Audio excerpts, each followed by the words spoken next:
A sad and deadly day across our state. The death toll now stands at 4, according to the Logan County Sheriff here in Ohio. Hello, everybody. I'm Mike Brookbank. And I'm Tiffany Tarpley. We have potential tornadoes that blew through our area last night. This morning, we have crews out in the field to survey the damage left behind this morning. John Kosick is in Richland County, where homes are torn to pieces, power lines are down. But there is some good news this morning, and Trent McGill, that is that the threat is now over for these severe storms. It sure is. That was last night. We were tracking these wild storms. Mark Johnson was on it, right? That threat, the tornadoes, the hail, the wind, the rain, the lightning, all of that, that threat's gone. There's no more threat of any of that other than a couple little showers as you try to head out the door.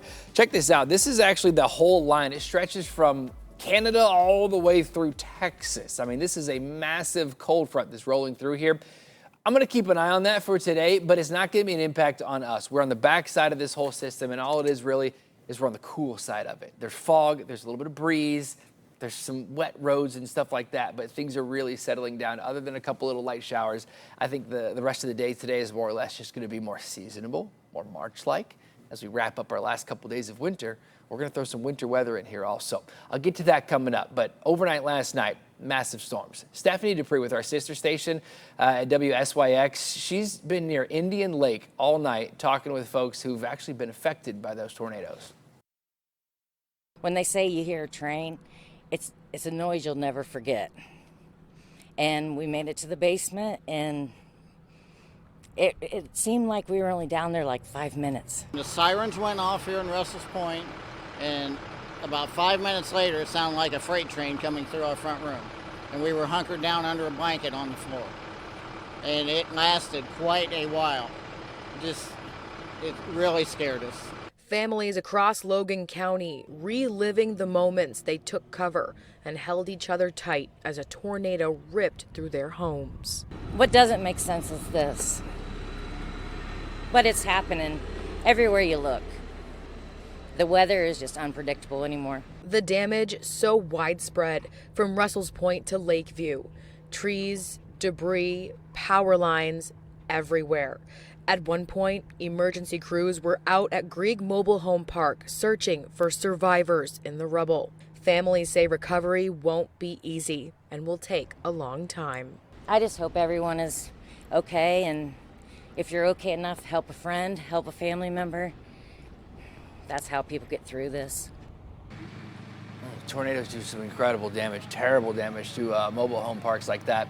While that was going on, we were tracking our own tornadoes right here in Richland County, and that's where John Kosick is live this morning. What do you have there? A piece of a house? Part of a roof, Trent. Yeah, this is part of a roof. You can't walk along the stretch of West Road here in Plymouth, with it's in northwest Richland County, and not run into a debris field. Literally, this piece of roof is next to these trees that were just snapped in half by the storm as it pushed through. We got a piece of roofing here. We got, I don't know what that is. It's like a cushion from either inside of a house or a pickup truck or something. Literally to my left, that was a garage or a farm of some sort. It is leveled. You see the downed trees over here in the distance. We have more downed trees. You got in there some metal roofing as the crews work behind me to try and restore the power along a 2-mile stretch of this roadway here. In the distance, we have one of the 2 houses that were heavily damaged here in the storm. That used to be a wraparound porch around the front of it. That was leveled. In the back, part of the back of the house is gone. Part of the roof, as you can see, is gone. The trees that remain have, vinyl siding and metal roofing stuck in the upper limbs. Most of the other ones, though, as you can see back in here, snapped in half. Luckily, the folks here were alerted to the threat of this damage around 7:45 last night. That's when the tornado sirens went off here in Richland County. The storm blew through around a half an hour or 45 minutes later. The fire department tells us there was one place, there was a vehicle that was flipped over, camper was destroyed.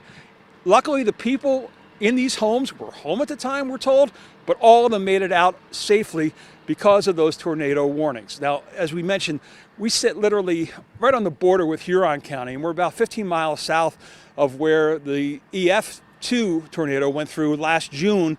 We brought you that damage multiple times as we followed through with the people up there. So the people in this part of Ohio are very well aware when they hear those tornado sirens, or when they're watching Channel 5 and Mark or Trent comes on and they talk about the damage, they know to take cover. Luckily they did. Luckily this is a lot of farmland around here, so these are the two homes that really had the extent of the damage. Trent? Yeah, man, you pointed out just random stuff, things from who knows where just thrown here and there. It's crazy to see tornado damage like that. During the daylight, I mean, you're out there in the dark. During the daylight, the National Weather Service will be out there. They're going to survey the damage. They're going to give these tornadoes a rating, and we'll see exactly how large these actually were as they rolled through.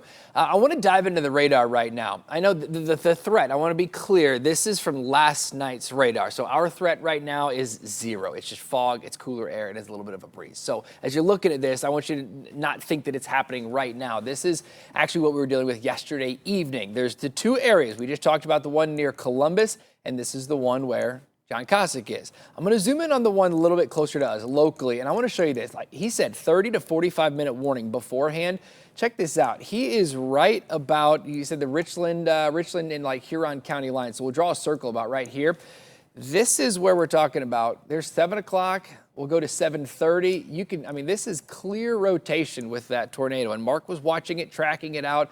Look at that roll on through. There's 8 o'clock. It's rolling right on through. So that was in that warned area with a ton of lead time. Thankfully, that's probably some of the reasons, or one of the reasons, main reasons why there were no injuries with that. It didn't end there.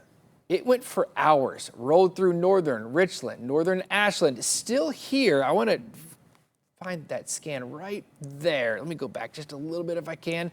That right there, let me zoom in on it. This is a good indication that we've got a big circulation near West Salem and Polk near Congress. That's what Mark was tracking out yesterday. Just north of that tornado, massive hail. Let's go a little bit farther. Here's 9 p.m. Finally starts to fade away. So for a little over 3 hours and about 5 counties long, that tornado had a track. Again, the National Weather Service will go out today. They'll survey the damage and they'll give it a rating, guys. Yeah, busy morning for them, sure. Trent, thank you. You know, you can always send us your damage pictures. If your home got damaged in these storms, you can send them to weatherpics@wews.com, and we might actually use them on air.